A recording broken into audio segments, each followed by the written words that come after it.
The voice of life के मुअज़्ज़ज़ साथियों, अस्सलाम वालेकुम।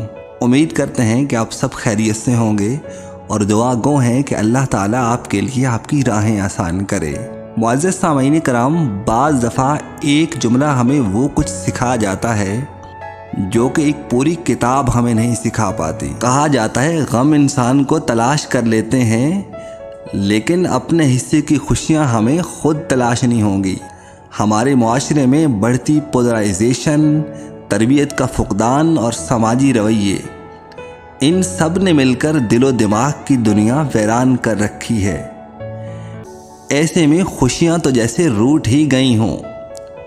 मुअज़्ज़ज़ सामीन, आज की वीडियो में हम चंद ऐसी बातें आपको बताएंगे जिन्हें अगर हम अपनी ज़िंदगी का हिस्सा बना लें तो हम खुश रह सकते हैं। तो बढ़ते हैं वीडियो की जानिब, और अगर आप हमारे चैनल पर नए हैं तो चैनल ज़रूर सब्सक्राइब करें। हमेशा अल्लाह का शुक्र अदा करें उन नेमतों के लिए जो अल्लाह ने आपको दी हैं। दूसरों से शिकवे शिकायत कम कर दें। मसाइल के हल के लिए अपनी पूरी कोशिश करें। नताइज के बारे में फिक्रमंद ना हों। सिर्फ उतनी जिम्मेदारियां कबूल करें जितनी कर सकें। अपनी सकत से ज़्यादा काम लेने से गुरेज करें।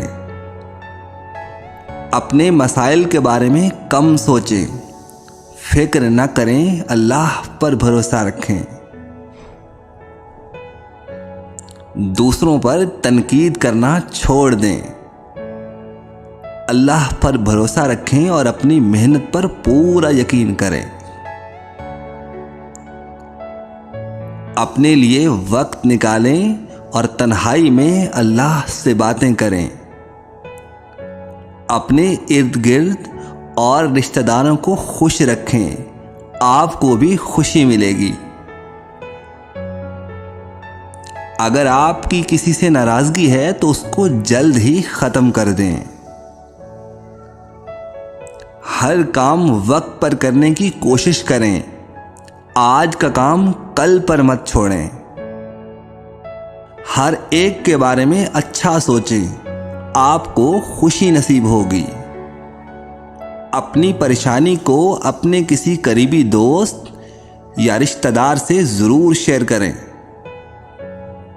अपने आप को कभी भी बेकार न रखें, बल्कि किसी न किसी काम में ज़रूर मसरूफ़ रहें। दूसरों को इज़्ज़त दें, जवाब में आपको भी इज़्ज़त और खुशी नसीब होगी।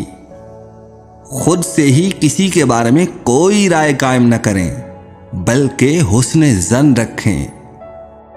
वर्जिश को ज़िंदगी का लाज़मी हिस्सा बना लें। अगर वर्जिश नहीं कर सकते तो रोज़ाना की बुनियाद पर वॉक करें। नेकी और भलाई के काम करते रहें। नेकी और भलाई करने से इंसान को अंदर से खुशी नसीब होती है। हर मुश्किल काम में सिर्फ अल्लाह से रुजू करें।